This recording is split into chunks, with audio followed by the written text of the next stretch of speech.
Vamos abrir nossas Bíblias em Mateus, capítulo de número 5.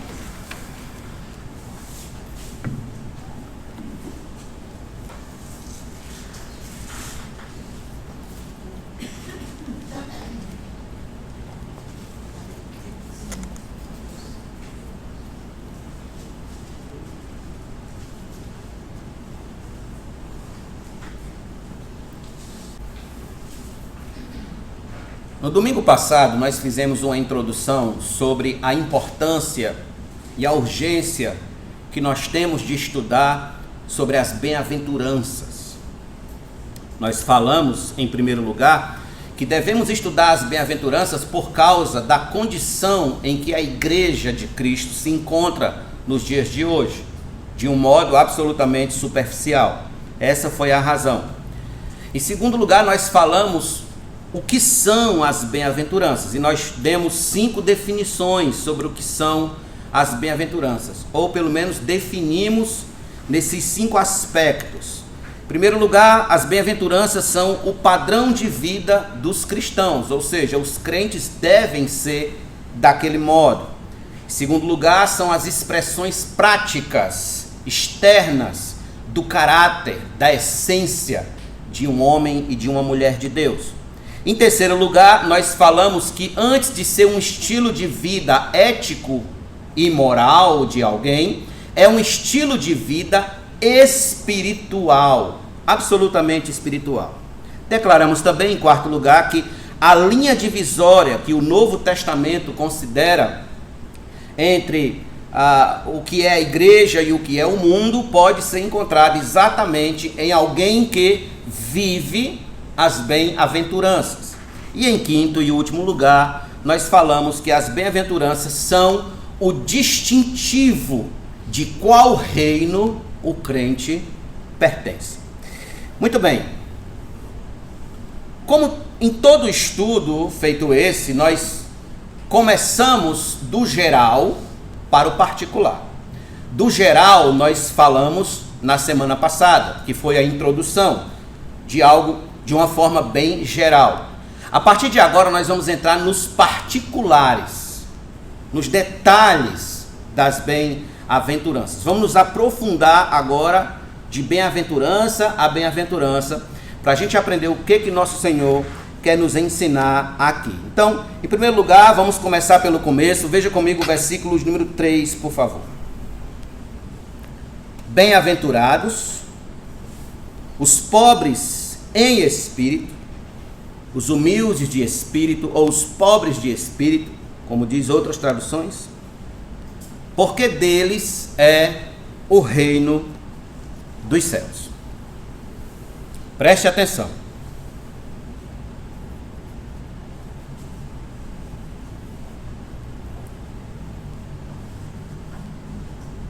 O alvo de todo o Sermão do Monte é o de levar o crente a viver acima em um padrão de vida, de justiça, que excede a dos escribas e fariseus. No versículo 20 do capítulo 5, Jesus disse: porque vos digo que se a vossa justiça não excederem muito a dos escribas e fariseus, jamais entrarei no reino dos céus. Os escribas e fariseus eram homens marcados profundamente por um espírito de soberba, de orgulho religioso. A falsa piedade deles os impedia de ver quão pequenos e miseráveis eles eram diante de Deus, e os impedia de ver o quanto isto os afogava no mar de soberba espiritual. Esse argumento que eu estou trazendo para vocês hoje à noite aqui, ele é amplo e claro nas Escrituras. Basta que você veja nesta parábola que Jesus contou. Em Lucas, capítulo de número 18, se você quiser me acompanhar, por favor. Lucas 18. Perceba o grau de soberba com que os fariseus viviam. Tanto os fariseus quanto os publicanos, quanto os escribas. Lucas 18, versículo 9 a 12. Jesus também contou esta parábola para alguns que confiavam em si mesmos, por se considerarem justos, e desprezavam os outros. 2 homens foram ao templo para orar. Um era fariseu e o outro era publicano. O fariseu ficou em pé e orava de si para si mesmo desta forma: ó Deus, graças te dou porque não sou como os demais homens, roubadores, injustos e adúlteros, nem ainda como este publicano. Jejuo 2 vezes por semana e dou o dízimo de tudo o que ganho. Só até aí, por enquanto. Veja, de acordo com Jesus, era assim que se manifestava a justiça, a piedade dos fariseus, cercada de autoelogios, de elogios a si mesmos, de vanglória, de espírito altivo, de alguém que se achava merecedor do favor de Deus bem mais do que os outros. Ou seja, a sua piedade, a piedade do fariseu, ela era apenas uma moeda de troca, uma moeda de barganha com Deus. Esta era a justiça dos escribas e dos fariseus denunciada por Jesus. Para quem não sabe, a justiça dos fariseus requeria uma rígida observância de 365 proibições e de 250 mandamentos. Era muita coisa. Todavia, tal justiça, Jesus vai dizer claramente em vários outros textos que ela era hipócrita, mentirosa e não alcançava o reino de Deus. Então, qual é o alvo de Cristo? O alvo primário de Cristo é levar os seus discípulos para longe, bem longe, desse tipo de justiça orgulhosa, desse tipo de vida religiosa cheia de si, cheia de soberba espiritual. Ou seja, o nosso lugar, e nós veremos isso mais à frente, é que o nosso lugar não é no time dos fariseus e dos escribas, que o nosso lugar é ao lado do publicano, que olhou orando para o céu e dizia: ó Deus, sê propício a mim, pecador. Irmãos, devemos entender logo de entrada que esta bem-aventurança que ora nós estamos considerando não é a primeira da lista por acaso. Por que primeiro Jesus começou com bem-aventurados humildes de espírito? Por que ele não começou, por exemplo, com a última bem-aventurança, que fala da alegria na perseguição? Por que teve que ser exatamente essa? O que eu quero dizer a vocês é que ela não está aqui por acaso. Ela está aqui porque há uma lógica muito bem definida na cabeça de Cristo para nos levar a entender a vontade de Deus. O puritano Thomas Watson disse que Cristo colocou esta bem-aventurança como primeira para demonstrar que a humildade de espírito é a própria base e alicerce de todas as demais graças que se seguem. Então, ela não está aqui por acaso.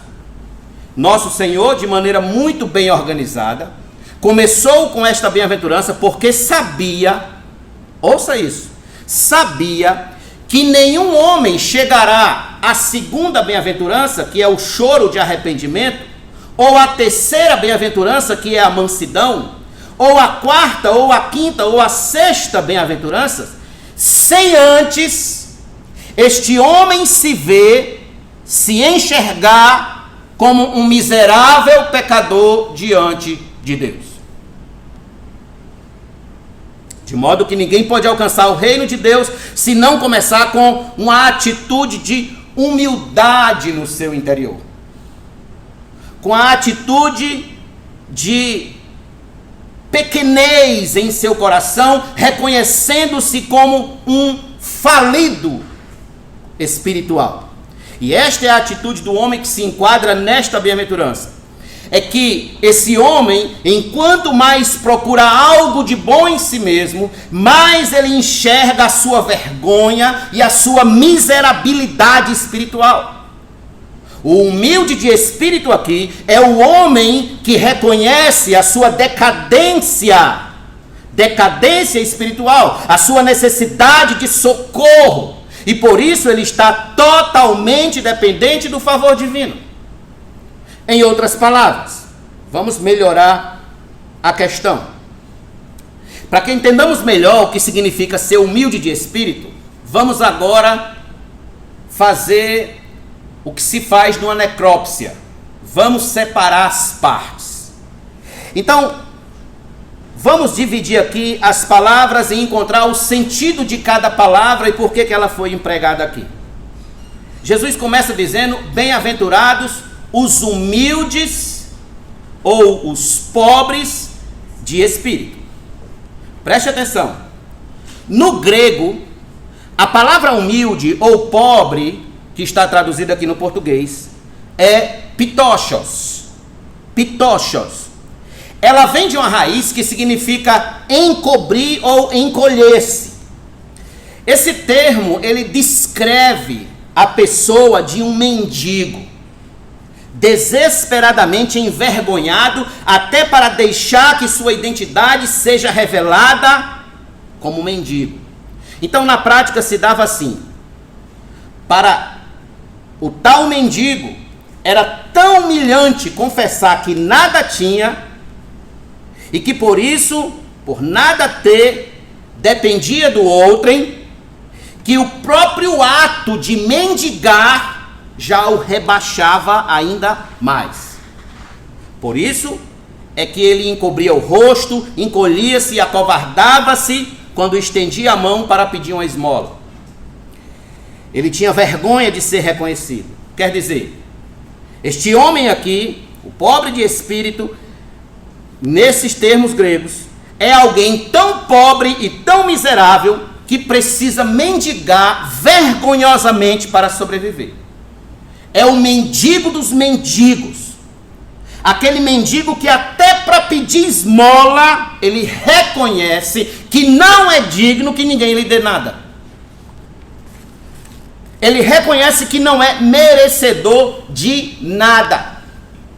O teólogo do seminário de Dallas, nos Estados Unidos, Dwight Pentecost, ele disse: nosso Senhor não escolheu impensadamente esta palavra pitochos por acaso, ao dizer: bem-aventurados os mendigos de espírito, bem-aventurados os paupérrimos espirituais, bem-aventurados os espiritualmente destituídos, falidos espiritualmente, que se encolhem e se humilham por causa de seu total desamparo, porque deles é o reino dos céus.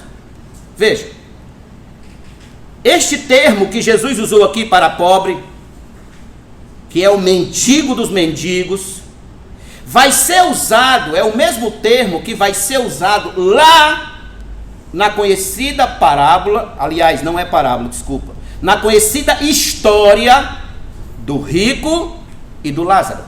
Vocês lembram? Vá comigo, por favor, para Lucas capítulo 16.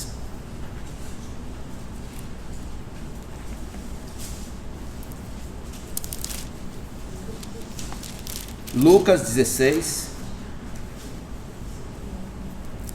versículo de número 19 em diante.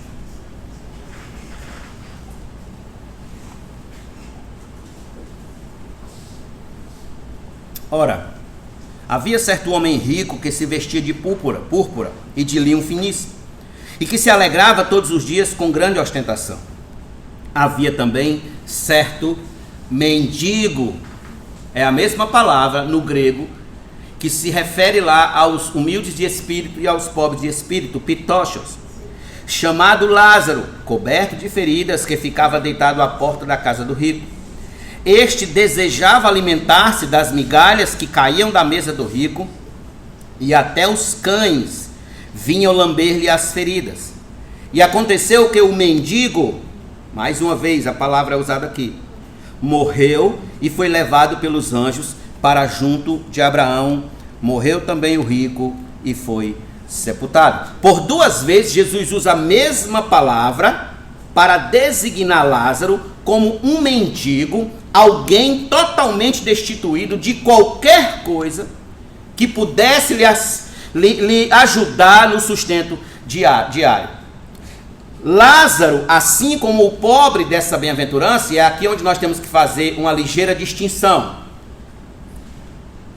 Existe o pobre e existe o pobre. Então vamos aqui, deixa eu ser mais claro. Existe o pobre, que ele é pobre, não é de classe alta lá, classe rica, mas ele trabalha, ele consegue se sustentar, ele tem o pão de cada dia dele, então ele não transita entre as esferas mais altas da sociedade, está numa classe de pessoas pobres, mas ele consegue se sustentar. Essa palavra, para esse tipo de pobre no grego, é a palavra penasse. Mas essa palavra mendigo dos mendigos é o pitochos, e é essa que Jesus está se referindo aqui no versículo de número 3. Bem-aventurados os mendigos de espírito, os pobres, os paupérrimos de espírito. E aqui entra outro detalhe, é onde nós vamos estudar agora a segunda palavra. Pobres, ok, mas pobres de quê? Pobres de espírito.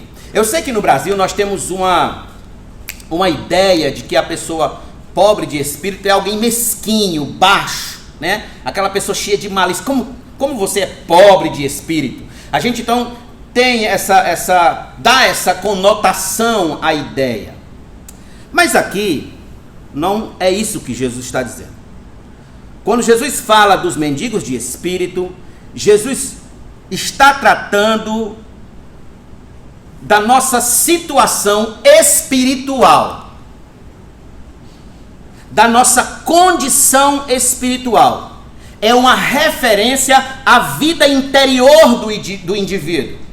A vida interior, não a vida exterior, não a aparência, mas a seu espírito, a seu íntimo, que há uma reação de humildade de dentro para fora. É espiritual e não de fora para dentro. João Calvino disse que só aquele que em si mesmo foi reduzido a nada e repousa na misericórdia de Deus é pobre de espírito.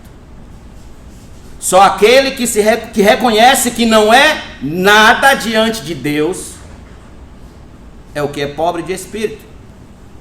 Mais uma vez, citando o teólogo de Dallas, ele diz: humilde de espírito é aquele de quem foi retirada a base da autossuficiência. É aquele cujo coração está ajoelhado. O coração está de joelhos. Tal pessoa caracteriza-se por uma atitude de total dependência. E biblicamente falando, irmãos, é esse tipo de homem que mendiga em seu interior o socorro de Deus, que alcança o favor de Deus. É aquele homem que, quando entra na presença de Deus, ele se enxerga como um mendigo espiritual totalmente dependente de Deus. Abra sua Bíblia comigo, por favor, em Isaías 66. Isaías 66.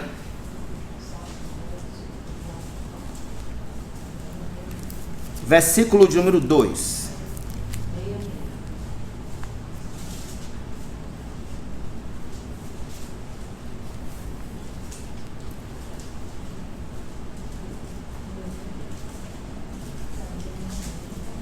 Porque a minha mão fez todas estas coisas. 66, 2.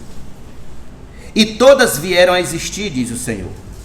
Mas eis para quem olharei: para o aflito e abatido de espírito, que treme diante da minha palavra.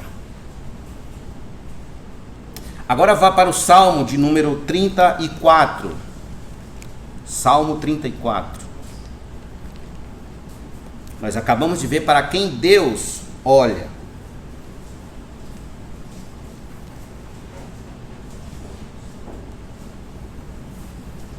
Versículo 18. Perto está o Senhor dos que têm o coração quebrantado. Ele salva os de espírito oprimido. Lembre, na parábola do fariseu e do publicano, nós temos ali a clara reação de Deus para com os humildes de espírito. O texto diz que o publicano desceu justificado, enquanto o fariseu não. O fariseu estava se auto-justificando, cheio de soberba espiritual, cheio de total autossuficiência. Mas como é que Deus lida com os soberbos espirituais? Deus lida com os soberbos espirituais nas seguintes condições. Vá para Tiago, capítulo de número 4, por favor. Tiago, capítulo 4.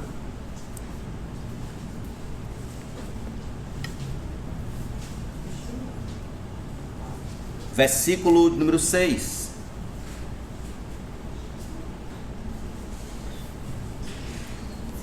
Mas ele nos dá cada vez mais graça.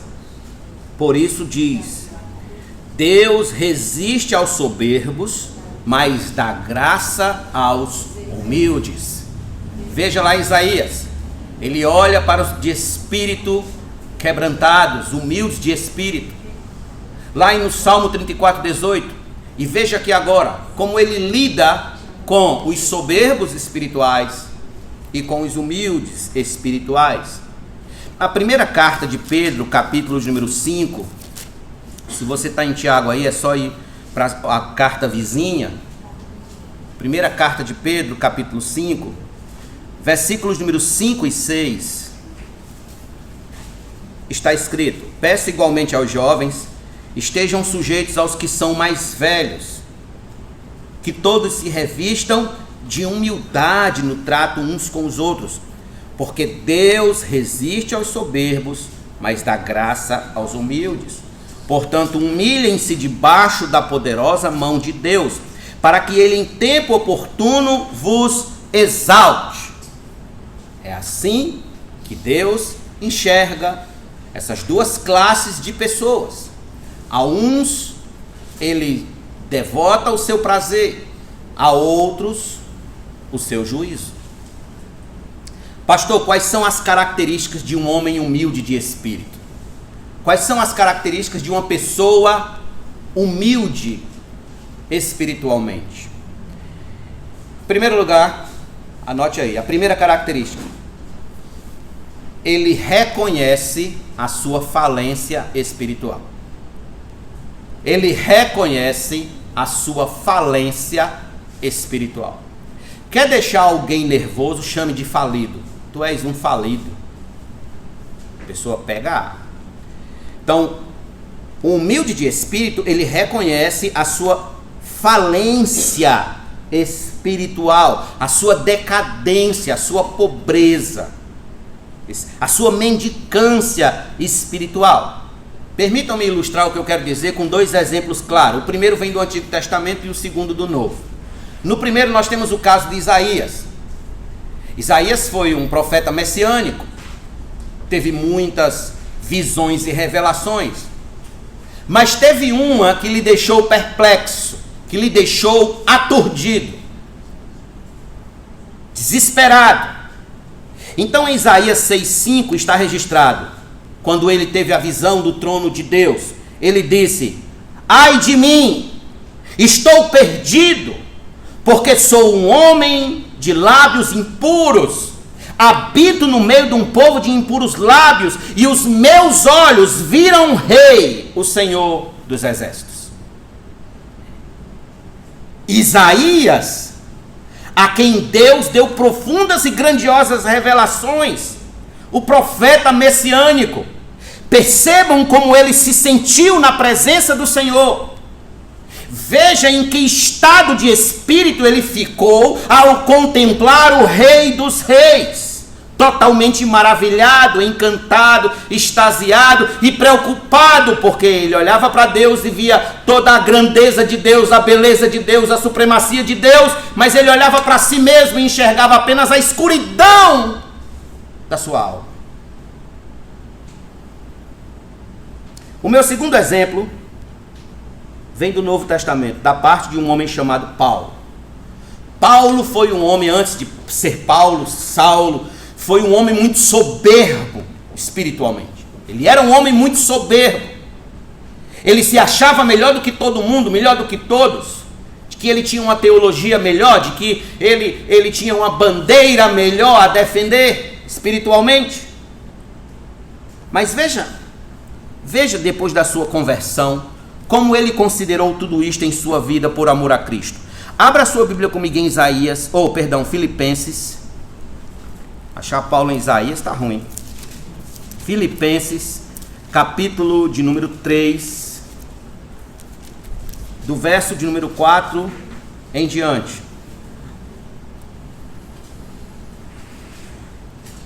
Filipenses 3, do 4 em diante. É verdade que eu também poderia confiar na carne.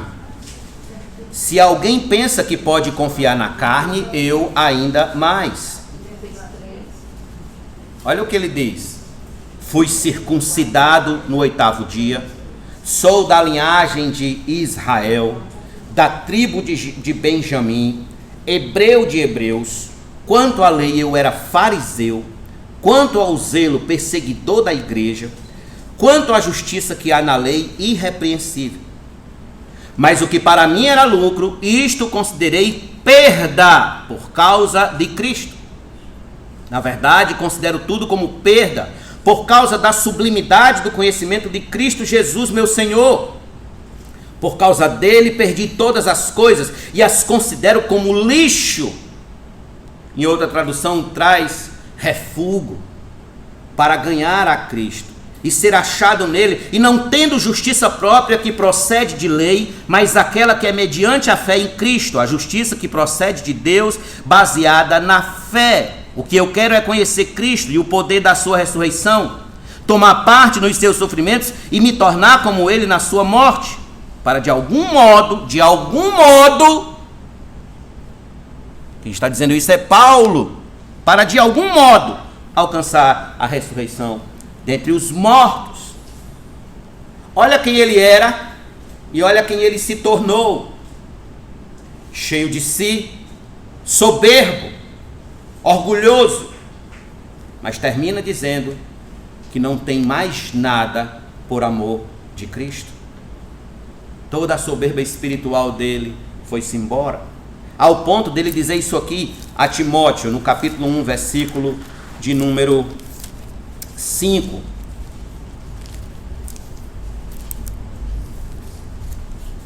Primeira Timóteo 1:5. Paulo disse,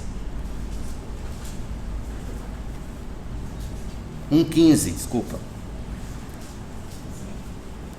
Esta palavra é fiel e digna de toda aceitação, que Cristo Jesus veio ao mundo para salvar os pecadores, dos quais eu sou o principal. É assim que um homem humilde de espírito se vê, como o principal dos pecadores. Pergunto, como você se vê na presença de Deus? Você se acha digno de alguma coisa diante de Deus? Você acha que Deus lhe deve alguma coisa? Pergunto, você reconhece diariamente que é falido espiritualmente e carente da misericórdia de Deus? Você reconhece que espiritualmente você é um mendigo e não tem nada a oferecer ao Senhor que possa aplacar a ira dele contra você? A primeira característica de um homem humilde de espírito, de uma mulher humilde de espírito, é que eles reconhecem que diante de Deus eles não são nada. Em segundo lugar, o humilde de espírito nunca se queixa de Deus, por pior que seja a situação, pois ele sabe que não merece nada. O humilde de espírito nunca se queixa de Deus, nunca reclama, nunca murmura. Ele é alguém que em tudo ele dá graças. Tudo ele agradece. Nos seus lábios não há murmúrio. Nos seus lábios não há reclamação. Há uma frase no para-choque de um caminhão que dizia o seguinte: eu nasci nu, careca e banguela, o que vier é lucro. É alguém que tem o que reclamar? O que reclamar? Nós viemos ao mundo sem nada, nu, não tínhamos cabelo, bem pouquinho e sem dente. Estamos vestidos com cabelos, com dente, aí é outra história, né?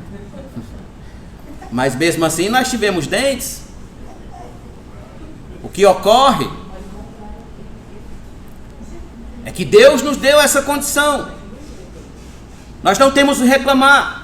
Vocês lembram do que Paulo falou em Filipenses capítulo 4, do versículo 11 ao 13? Porque aprendi a viver contente em toda e qualquer situação, tanto ser estar humilhado, quanto ser honrado, ter fartura, quanto escassez. Em todas estas coisas, porém,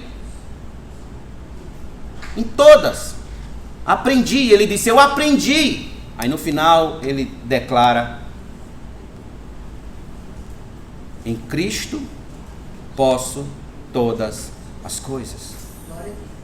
Em Cristo ele consegue passar por tudo isso sem murmurar de Deus, sem reclamar de Deus e nem fazer com que seu coração se exalte acima da vontade de Deus. Vamos fazer um teste. Faça um teste com você hoje à noite. Se faltar o pão na sua mesa hoje, qual a sua atitude diante de Deus? De reclamação? Você vai ligar para o reclame aqui do céu?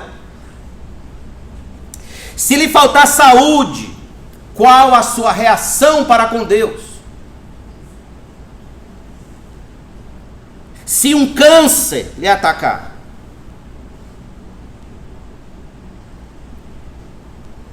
o Dr. Russell Shedd, que faleceu, se não me falha a memória, em 2015, ele disse: os humildes de espírito são os que mais claramente veem a grandeza de Deus. Eles sentem de maneira tão forte e marcante a sua própria indignidade que não reclamam das aflições. Então, o humilde de espírito é alguém que sabe que não merece nada, logo ele também não reclama daquilo que ele recebe, quer seja de bom, quer seja de ruim. Terceiro lugar, terceira característica de um homem e de uma mulher humilde de espírito, é que ele gosta mais de elogiar do que ser elogiado. O humilde de espírito gosta mais de elogiar as pessoas, os irmãos, do que de ser elogiado. E isto por quê? Porque ele sabe que seu coração é enganoso, que ele não tem mérito algum. Se faz alguma coisa de boa, ele faz não para a sua própria glória, mas para a glória de Deus. É a obrigação dele, mas é uma obrigação com prazer de fazer as coisas para a glória de Deus. O humilde de espírito, ele sabe elogiar os irmãos, mas ele se sente bem desconfortável quando é elogiado. Por quê? Porque ele reconhece que por tudo o que tem e tudo o que é, o único digno de toda honra e toda glória é o Senhor amado de sua alma e não ele mesmo. Abra sua Bíblia, por favor, em Filipenses capítulo 2. E eu acredito que se nós colocássemos, e eu falo de um modo geral, a igreja no mundo inteiro, colocássemos esse versículo em prática, nós não teríamos tanta confusão eclesiástica mundo afora. Capítulo 2, versículo 3, Filipenses: não façam nada por partidarismo, ou por interesse pessoal, ou vaidade, mas por humildade, cada um considerando os outros superiores a si mesmos. Olha que texto nós temos aqui. É eu olhar para o meu irmão e não vê-lo como inferior a mim, mas como superior a mim. Bem superior.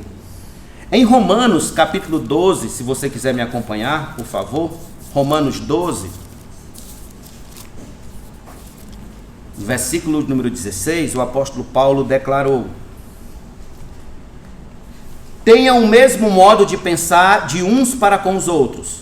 Em vez de serem orgulhosos, sejam solidários com os humildes. Não sejam sábios aos seus próprios olhos. Sejam solidários. Solidários. Deixa-me perguntar. Quando alguém lhe faz um elogio, seu coração concorda?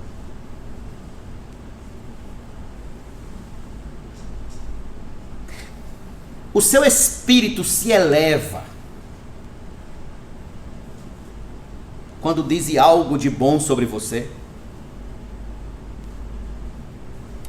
A sua alma se engrandece quando reconhecem seus dotes e talentos naturais?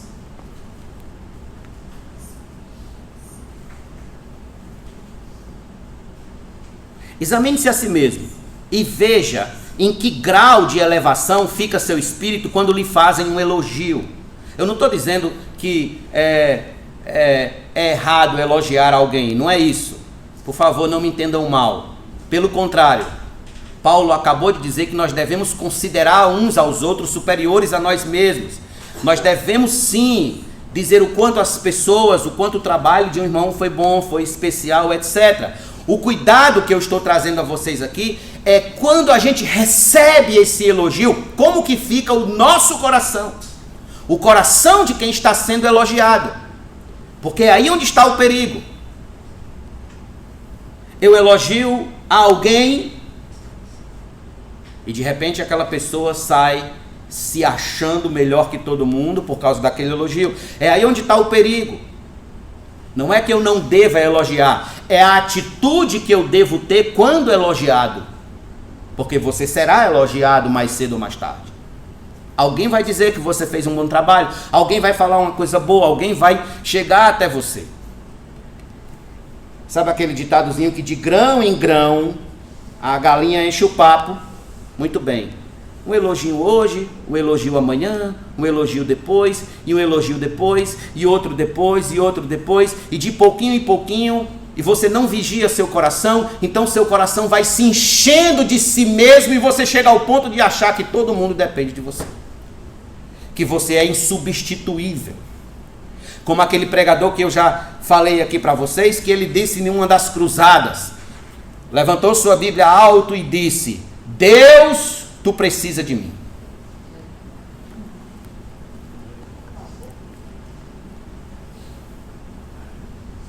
Então, se seu coração, quando recebe um elogio, ele sai do marco zero e passa para algum número acima, cuidado. Você está caminhando para sair fora do grupo dos humildes de espírito. Está fora. Está bem distante. Quarto lugar, quarta característica. O humilde de espírito é alguém que se esvazia do orgulho do seu próprio coração. É alguém que bota para fora, que joga fora o orgulho do seu próprio coração. Para começar, esse homem, é uma mulher que segue de perto o exemplo de nosso Senhor, que esvaziou-se de sua glória e se fez carne humana, sem pecado, e experimentou a humilhação em sua mais intensa proporção. Em momento algum, ele pediu para qualquer um tratá-lo, enquanto estava aqui na terra, como Deus, mesmo sendo Deus. Não. Então, não é... O humilde de espírito não é alguém que tem o eu, o próprio ego entronizado no centro da sua vida. Não. Antes, é Deus que está entronizado no centro da sua vida. Antes de sua conversão, e hoje nós estudamos aqui sobre Santo Agostinho, lembra da escola bíblica que Jorge falou sobre Santo Agostinho? Antes de sua conversão, Santo Agostinho se orgulhava muito da sua inteligência. E ele chegou ao ponto de dizer que talvez fosse ela que o impedia de crer. Que ele era tão inteligente que impedia ele de crer no Evangelho. Eu conheço milhares de pessoas assim. Só depois de se esvaziar, ou de esvaziar o próprio coração daquela soberba intelectual, é que ele conheceu a Deus. O Espírito Santo foi secando aquela fonte de soberba do coração dele e o revelou a Cristo em seu coração. O incrível Martinho Lutero, o próprio Martinho Lutero, quando jovem, ele entrou para um monastério para conquistar a salvação por meio da própria justiça, por meio das próprias obras.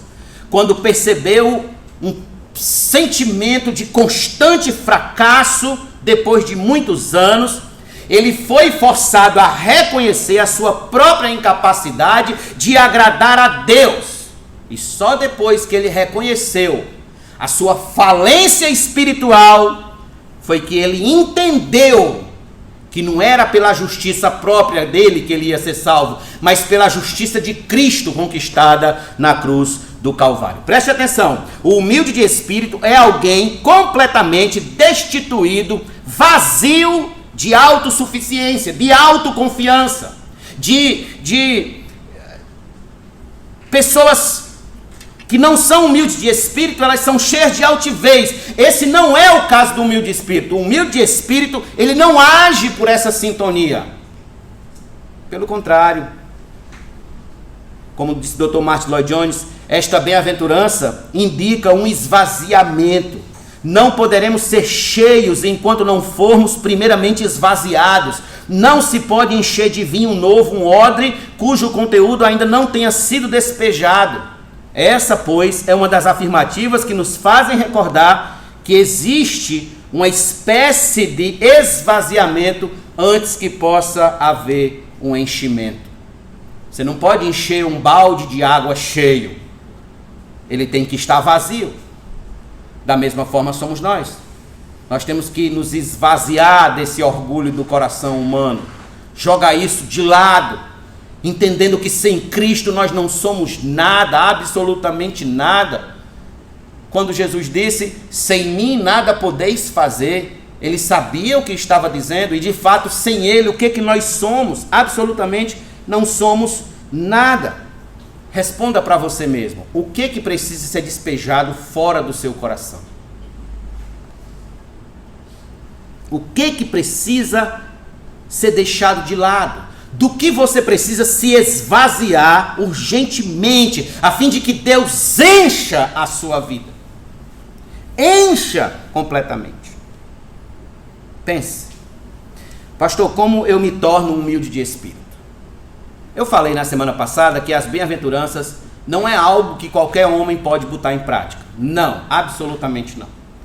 Eu falei a vocês que, em primeiro lugar, as bem-aventuranças, elas são espirituais, são de caráter espiritual.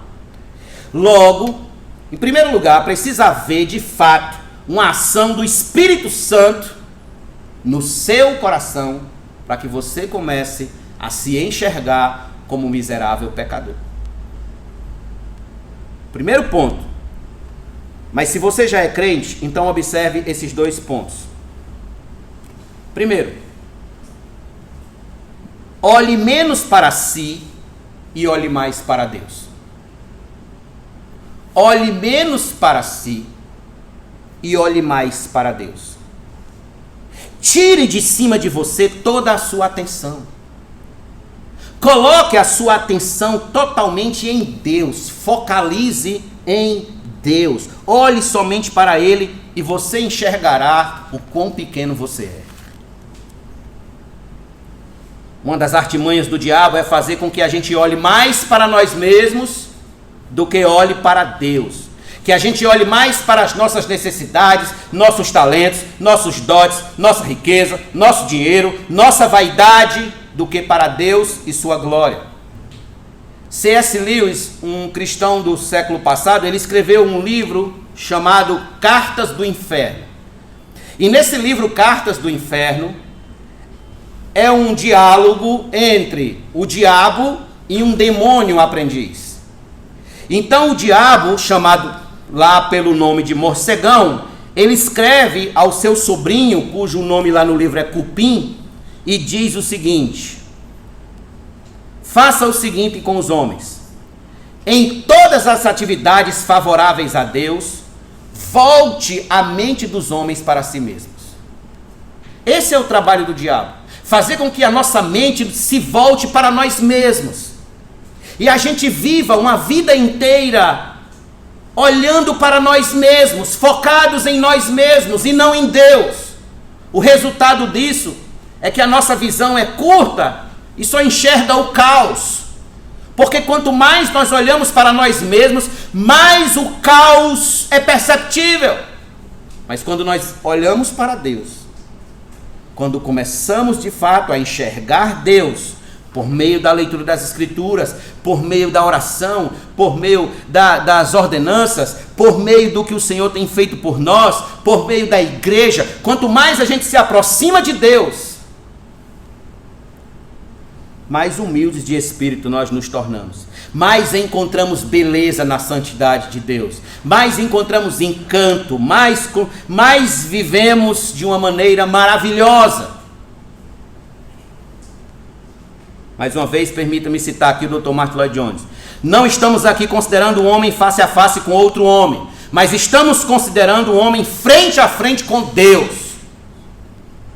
E se alguém na presença de Deus sentir alguma outra coisa qualquer, além da mais total penúria de espírito, isso apenas significará, em última análise, que tal pessoa nunca esteve na presença de Deus. Diante de Deus, meus irmãos, o único sentimento que devemos ter é a penúria do nosso espírito, a nossa decadência, a nossa falência.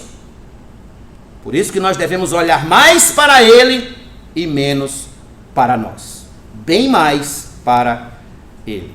Portanto, a mensagem é esta: olhe para Jesus, olhe para Cristo, pare de olhar para si mesmo, pare de perder o tempo todo com o seu eu. O problema da gente é que o eu está constantemente na nossa boca, já percebeu? Porque eu não sei o que, eu não sei o que, eu aquilo outro. Problema, como disse certo filósofo, o que divide o mundo é exatamente o eu. Tudo gira em torno do eu. Ninguém sofreu mais do que eu, ninguém apanhou mais na vida do que eu, ninguém fez mais isso na vida do que eu, ninguém foi mais fiel ao patrão do que eu. Então o eu está sempre ali o tempo todo e nós vivemos girando. Ninguém serviu mais a Deus do que eu, ninguém foi mais à igreja esse ano do que eu. Então o eu está ali e nós vivemos olhando o tempo todo para o eu. Esquecemos de olhar para Cristo. Olhe para Cristo, mire em Cristo, foque em Cristo. Cristo é digno de que a gente gaste todo o nosso tempo e, aliás, toda a nossa vida olhando para Ele, contemplando a beleza da sua santidade.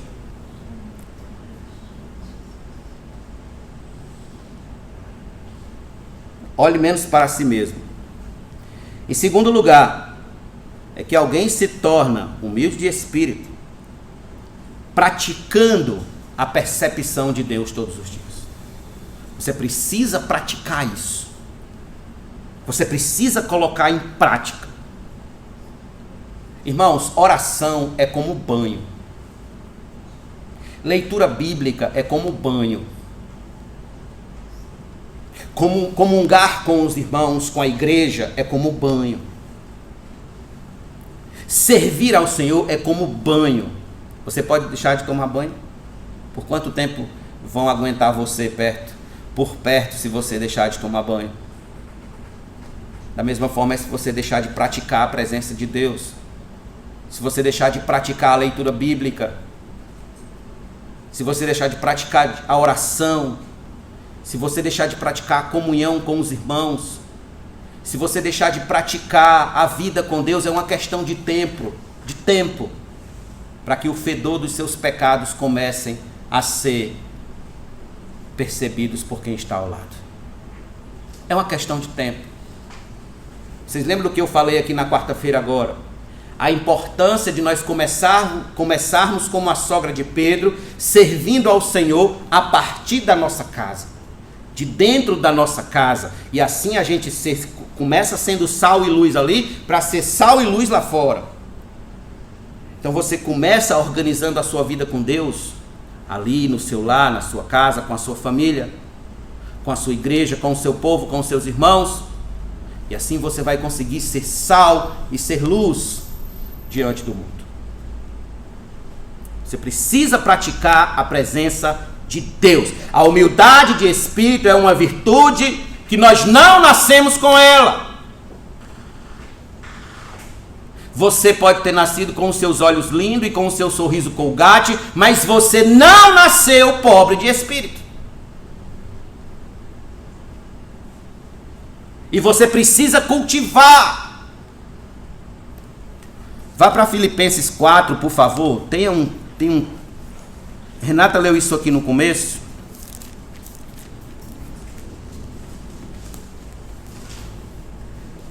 E vocês vão perceber que isso aqui é a proposta de Paulo aqui é de que os irmãos não sejam inertes em sua vida espiritual.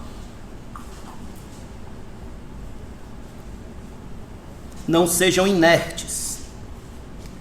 Finalmente, irmãos, versículo 8.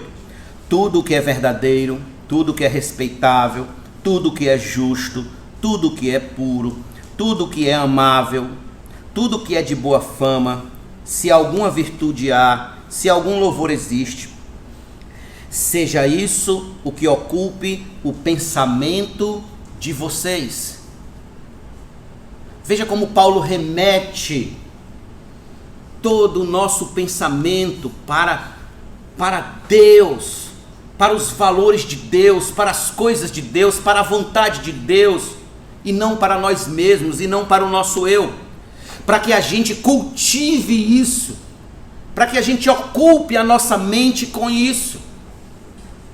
A nossa geração, irmãos, prestará contas diante de Deus por tudo que ela tem disponível para que ela coloque esse versículo em prática, e ela não lança mão de todos os privilégios que tem. Deixa eu citar o primeiro: liberdade religiosa que nós temos nesse país. Nós ainda temos liberdade religiosa. Quando é que a gente vai entender o valor da liberdade religiosa? Quando Deus tirar isso de nós. Quando a gente não puder mais congregar de jeito nenhum. Quando vierem arrancarem a Bíblia das nossas mãos. A gente tem a internet hoje com grandes pregadores, grandes louvores cristãos. A gente pouco lança mão disso. A gente tem acesso à literatura de grandes teólogos, às escrituras. Enfim, muita coisa para a gente praticar as virtudes do Evangelho. E a gente está esperando o quê? Levante-se, faça alguma coisa pela sua vida.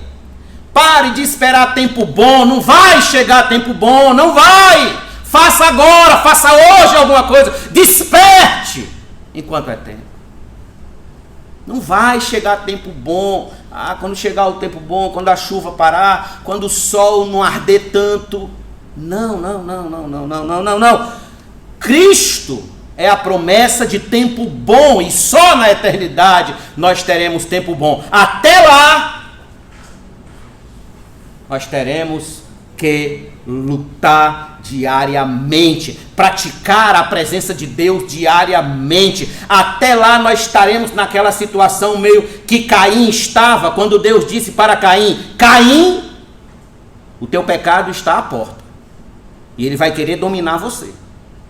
Então, cabe a você dominar ele. A expressão ali do pecado à porta é como alguém agachado à espreita, esperando o momento certo de dar o bote. Assim é o pecado todos os dias quando você acorda. Todos os dias o pecado vai estar à porta, esperando o momento certo para lhe dar o bote. João 13, por favor, venha comigo a João 13.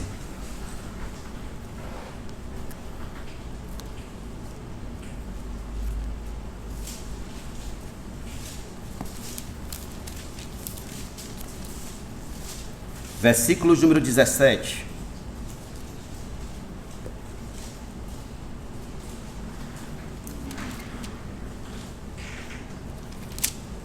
Jesus estava falando sobre a importância de servir uns aos outros, de amar uns aos outros, de guardar os seus mandamentos, etc, etc, etc.